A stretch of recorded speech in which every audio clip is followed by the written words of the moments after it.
Inside. Inside. You guys are distracting me. You can stay there. Okay. I'm a full-time worker, a full-time mom. Work like 10 to 12 hours a day sometimes, probably more. My mornings are waking the kids up for school on the weekdays, getting them to school, then heading to work, at work, until I leave to come get the baby, and then go back to work.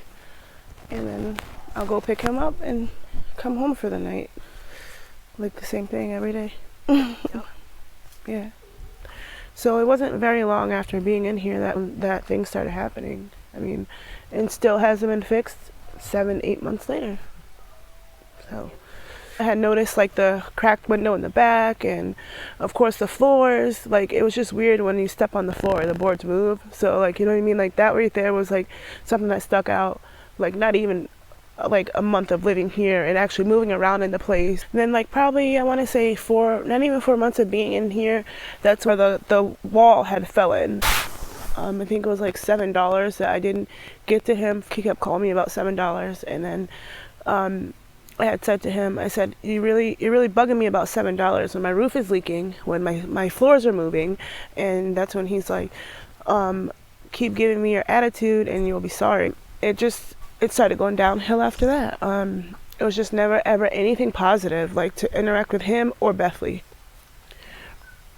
I think that from the beginning, all I was asking for is just the simple repairs. And honestly, if those things would have been done, I don't think that it would be at this point right now. She sent me a message, like pretty much begging me to let somebody come in so they can look at the house so she can sell the house. Why she said that she wanted to sell it was to get rid of me. It's just because it's really bad in there. She doesn't want to put the money into it.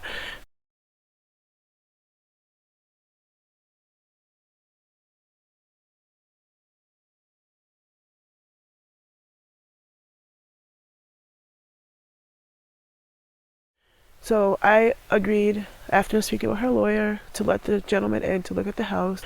She said it through messages. All he wants to do is come in and look at it. He knows their situation, and he's willing to still rent to you. I said, well, we're in the middle of a pandemic. I don't want to move. He's like, no, we're not going to make you move. He said he was going to cut a hole in the side of the house and give me a patio out back.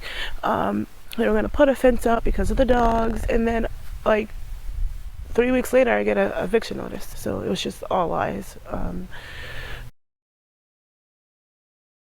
There's absolutely nothing out there, especially anything that suits what I need. I have 3 kids. I have to have something that they can all be comfortable in. And it's just not, I haven't been able to find anything.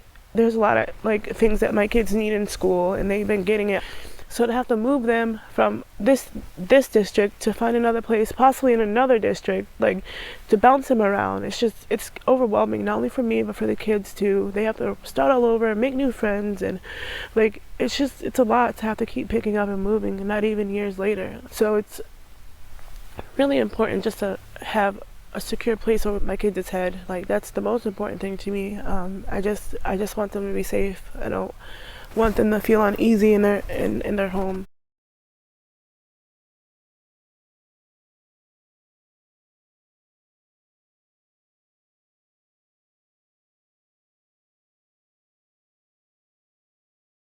Like, I honestly wish like we had a better experience here, because it's like nice out here, especially in the summertime when all the leaves are on the trees. It's really pretty out.